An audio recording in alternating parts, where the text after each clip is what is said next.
జహీరాబాద్ నియోజకవర్గంలో municipality ward number 8 councillor మాట్లాడుతూ జహీరాబాద్ పట్టణంలో గత 20 సంవత్సరాల నుండి అధికారంలో ఉన్న నాయకులు ఏ అభివృద్ధిని చేయలేకపోయారో, గెలిచిన వెంటనే అధికారంలోకి వచ్చిన నాయకులు వారి స్వార్థంతోనే పనిచేశారు.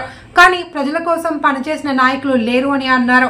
వేసవి కాలాన్ని దృష్టిలో ఉంచుకుని నా సొంత డబ్బులతో 5 బోర్లు వేయించాలనుకున్నాను. కానీ ఎలక్షన్ కోడ్ రావడంతో 2 బోర్లు ఇచ్చాను.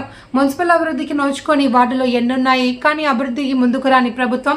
అభివృద్ధి సాధ్యం అది ఎంఐఎం పార్టీతోనే అని కౌన్సిలర్ పేర్కొన్నారు. ఏ పని కూడా చేయలేదు. ఓట్లు అడుగుతున్నారు. 20 సంవత్సరాల నుంచి ఓట్లు వేసుకొని గెలుపొంది వాళ్ళు అందాలెక్కి అన్ని సమస్యలు వాళ్ళు ఏసీలలో ఉంటున్నారు. కానీ ఈ యొక్క వార్డు సమస్యలు తీర్చలేకపోయారు.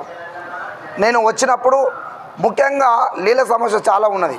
అప్పుడు వెంటనే నామినేషన్ వేయక ముందే 5 బోర్లు వేయించాలని ఆలోచన చేశాను. 2 బోర్లు వేసేసరికి కోడ్ అమలైనందున 2 బోర్లకి నింపి వేయడం జరిగింది.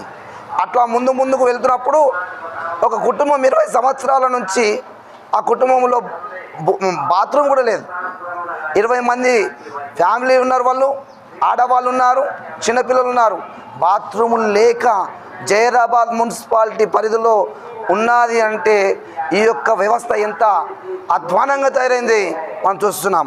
ఈ ఎంఐఎం పార్టీ నుంచి నేను ఎందుకు పోటీ చేస్తున్నానంటే ఇది చాలా నిక్కాసరైన పార్టీ.